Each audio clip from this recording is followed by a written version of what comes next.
আসসালামু আলাইকুম, welcome back to my channel. আমি রিক্তা আছি আপনাদের সাথে নতুন আরও একটি ভিডিও নিয়ে। আর আমি আজ যে রেসিপিটা করব সেটা খুব সাধারণ, সিম্পল, কিন্তু শরীরের জন্য অনেক উপকার। এই গরমে এই তরকারিটা রান্না করলে আর কিছুই লাগবে না, আর অল্প উপকরণ দিয়ে আমি রান্না করছি।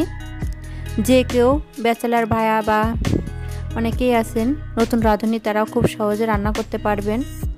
আর বাটা মাছটা আমি ধুয়ে নিয়েছি ভালোভাবে, আর এখন লবণ আর হলুদ মাখিয়ে নিয়েছি। নিয়ে আমি ভেজে নেব এই বাটা মাছটা। আর আমি করলা রান্না করব আজ, তার জন্য আলু, পেঁয়াজ, কাঁচামরিচ এগুলো কেটে নিয়েছি। এখন করলাটা আমি একটু লবণ দিয়ে ভালোভাবে চটকিয়ে নেব, তাহলে তিতে লাগবে না। আর এই পাশে আমি মাছটাও বসিয়ে দিয়েছি ভাজবো তার জন্য। আর এই রান্নাটা কোনো বাটা মশলার প্রয়োজন নাই, শুধু পেঁয়াজ আর কাঁচামরিচ হলেই হয়ে যাবে। অনেক সময় গোশ মাংস খেতে খেতে অনেক কিছু ভালো লাগে না, কিন্তু এই তরকারিটা তখন খেলে অনেক ভালো লাগবে। আর তিতাও লাগবে না, যেহেতু আমি লবণ দিয়ে একটু মেখে রাখছি। করলাটা নরম হয়ে যাবে। মাছগুলো আমার ভাজা হয়ে গেছে, এখন আমি উঠিয়ে নিয়েছি। আর এই কড়াই তেল দিয়ে আমি আর একটু তেল দিয়ে দিব। এখন আমি একটু জিরা দিয়ে দিয়েছি। আর এর ভিতরে এখন আমি দিয়ে দেবো পেঁয়াজ কুচি। পেঁয়াজ কুচিটা একটু বেশি পরিমাণ দিতে হবে। আর একটু তেল আর কাঁচামরিচ একটু কম দিতে হবে, তাহলে আর রান্না করার পর করলাটা তিতে লাগবে না।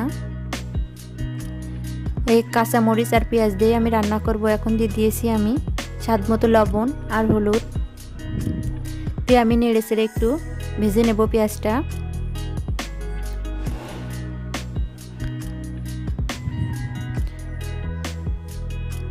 তো প্রথমে বলছি, আর এটা আমি আলু দিয়ে দেব। প্রথমে আলুটা আমি সেদ্ধ করে নিব, তা না হলে করলা যে তিতা, তার জন্য করলাটা দেওয়ার পর আর আলুটা সেদ্ধ হবে না। তার জন্য আমি আলুটা আগে সেদ্ধ করে নিব, তারপরে আমি করলাটা দিব।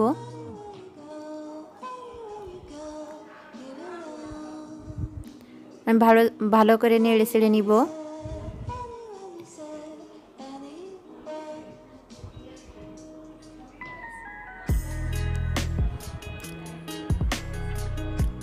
আমি এখন পানি দিয়ে দিব, পানি দিয়ে তারপর সেদ্ধ করে নিব।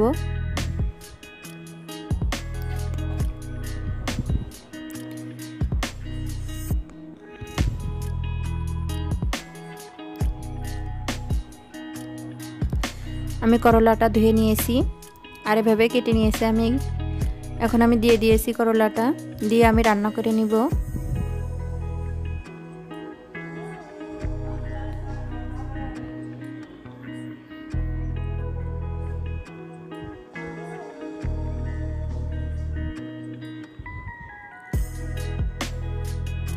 এখন আমি পানি দিয়ে দেব, দিয়ে নুনাশ করে নিব।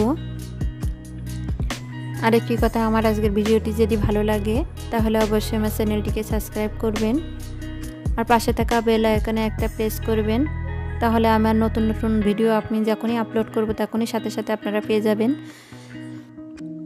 এই বাটা মাছটার ভিতরে ডিম আছে, পেটটা ফুল ডিমে ভরা। যে পানিটা শুকিয়ে নেওয়া হয়ে গেছে আর আলুটা সেদ্ধ হয়ে গেছে। এখন আমি এর ভিতরে ঝোলের পানি দিয়ে দিব।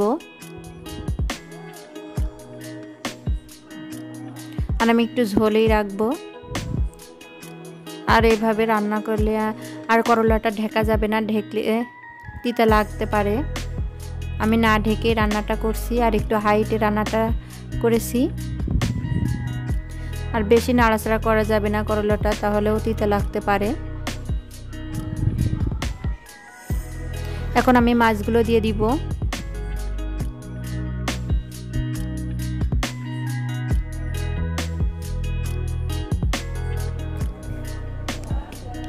আর একটু লবণ চেক করেছি, লবণ একটু কম হয়েছে, এখন আমি লবণটা দিয়ে দিয়েছি।